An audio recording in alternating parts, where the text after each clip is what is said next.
Hai semua, nama saya Satyan Anak Lakimani dan nombor metrik saya 279-835. Hari ini saya ingin membentang tentang URT, yaitu Uncertainty Reduction Theory.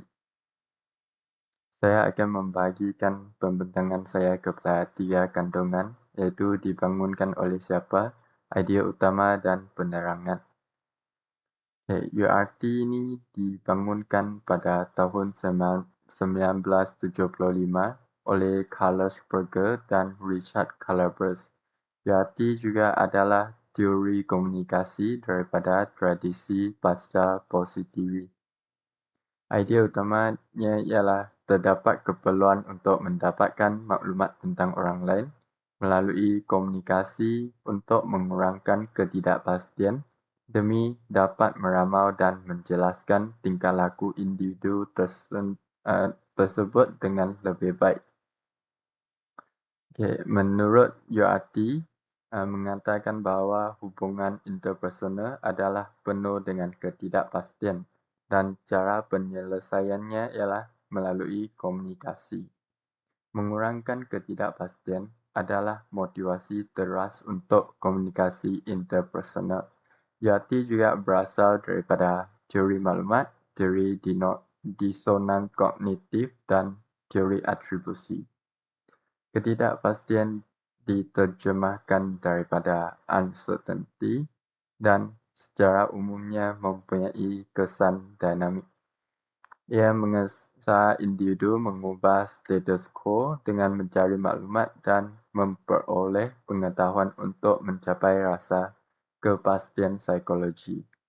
Keperluan untuk mengurangkan ketidakpastian merangsang tingkah laku pertukaran maklumat individu, dan peningkatan maklumat akan mengurangkan ketidakpastian.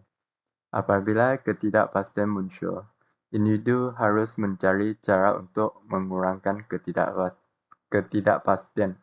Contohnya, dalam situasi istimewa, apabila seseorang merasakan tahap ketidakpastian yang tinggi, mereka akan mencari orang lain yang serupa dengan tingkah laku atau pendapat mereka sendiri untuk diseimbangkan. Semakin besar tahap ketidakpastian dalam situasi tertentu, maka semakin kecil kemungkinan individu itu meramalkan berlakunya tingkah laku atau peristiwa, dan ini juga terdapat dalam teori atribusi.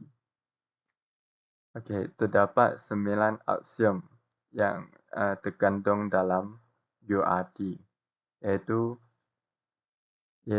verbal communication, iaitu komunikasi lisan. Yang kedua, non-verbal affiliative, gabungan bukan lisan. Ketiga, information seeking, pencari maklumat. Dan seterusnya, intimacy level of communication content, tahap keintiman kandungan komunikasi. Reciprocity, timbal balik. Similarity, persamaan. Liking, suka. Dan seterusnya, berdasarkan kajian terdapat 2 aksiom yang telah ditambahkan kemudian, iaitu share network, rangkaian kongsi yang telah ditambahkan oleh Berger and Goodiscoon pada tahun 1991, dan yang terakhir communication satisfaction, kepuasan komunikasi, yang telah ditambahkan oleh Newlip and Groskop pada tahun 2000.